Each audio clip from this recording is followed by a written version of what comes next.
Now we're going to take a closer look at the standard reduction potential table.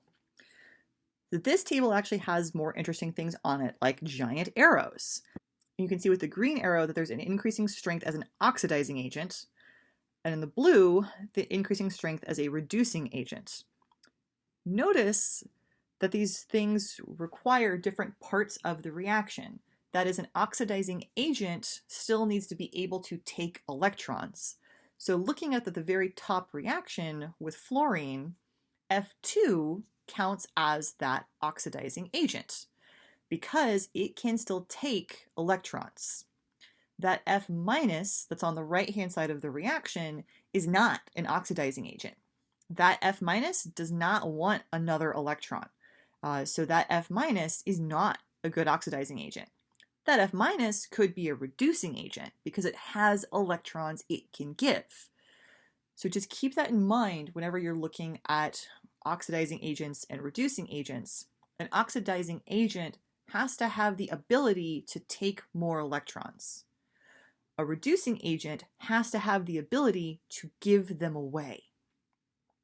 If you switch these around, then you've got a problem because that oxidizing agent, if its arms are already full and it can't hold any more electrons, then it won't be able to do that oxidizing agent business. Same way if you're trying to have something be a reducing agent, if it doesn't have any electrons to give, it's not going to be able to do its job either. What I want to spend a little time on is looking both at how we get these values and how to use this table. As far as how we get these values, the standard reduction potential is measured as a reaction half cell. With half cells, what you usually do is you have 1 molar of a concentration of both halves of the reaction. So when we were looking at the table before, these are all half reactions. So notice that these do have electrons that just hang out in the middle of nowhere, which doesn't work in real life. So any of these have to be coupled to another reaction. In doing so, one of these will be the oxidation reaction and one of these will be the reduction reaction. So when you couple these two things together, you're going to have something that's going to be our standard or our reference. For the sake of argument, we just go ahead and make the hydrogen cell a standard reference electrode, and so that one just is called the 0. So when we were looking over at the table before, you'll notice that the hydrogen here is highlighted in gray and it's at 0 volts. So its potential is 0. That is an arbitrary thing. I keep meaning to look into the history of who decided that, but the bottom line is that hydrogen is just our 0 point. That's the way they made it. It's just something that's been decided on.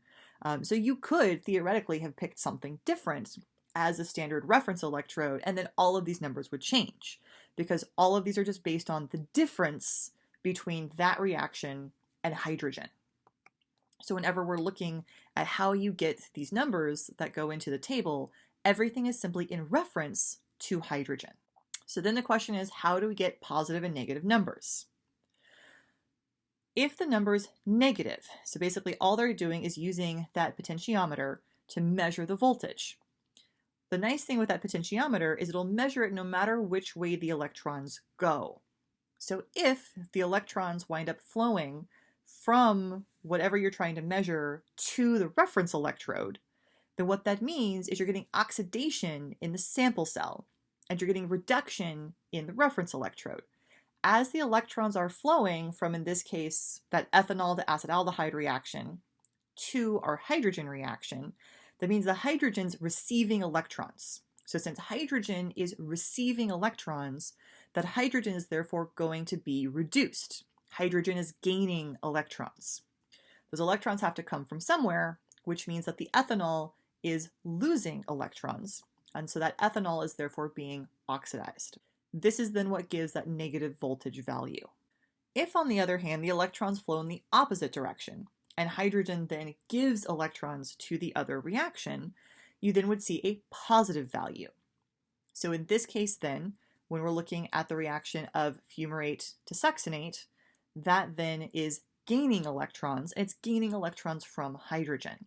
So the electrons are going to flow from the reference electrode through a wire, through the potentiometer, down to the sample, and as they do that, they're those electrons will then flow in that direction, which means the hydrogen is giving up electrons, hydrogen is losing electrons, hydrogen is being oxidized.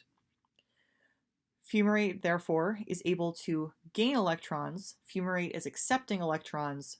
Fumarate, therefore, is being reduced. The agar bridge that you see in between is to help balance out the charges. So usually in the middle we have something that's called a salt bridge, which simply means as you look at the reference electrode, you see the hydrogen going from the H2 to 2H+, which means that that reference electrode is gaining more positive charges as the electrons are flowing out of it. And you can't just have a solution that just has a whole bunch of positive stuff hanging around in it. You have to have something negative to counterbalance. So that agar bridge usually therefore has some amount of salt in it, so therefore you have more negative ions than flowing into that reference electrode to make up the balance. So now that we've looked at how some of these values get made, how these values come about, what we now need to do is look at what we're going to do with them. Notice that we have something that's going to be oxidized, so our ethanol going to acetaldehyde is being oxidized, and then we have something that's going to be reduced, going from our H+ to our H2.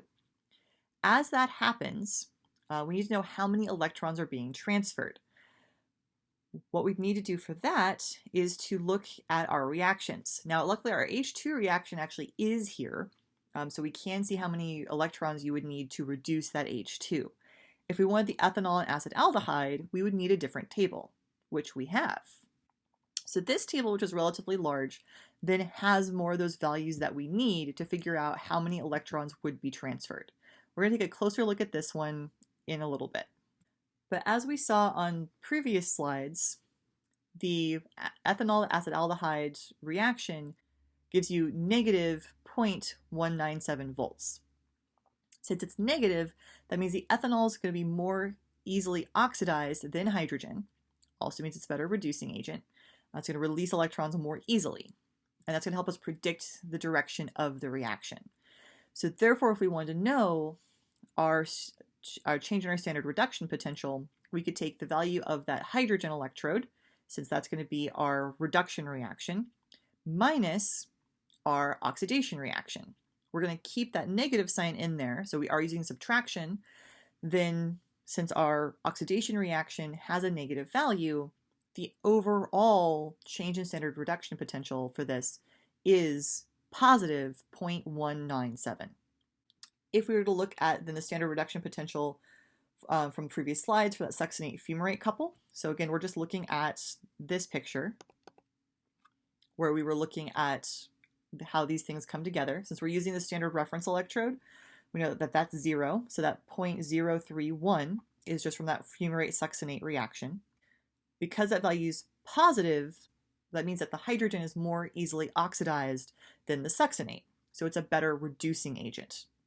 Again, we can do that same calculation, where since we're going to have one reaction that's reduced, in this case, the reduction reaction is actually that going from fumarate to succinate. So fumarate to succinate is what's being reduced, so that's the one that goes first. Then you're going to subtract the oxidation reaction, which in this case is our hydrogen reaction, which gets the 0. The only reason to remember that hydrogen gets the 0 is because hydrogen's a reference electrode. And when we look at it in the table, that's the value it has. Therefore, in the end, for this entire reaction, we have a positive 0.031.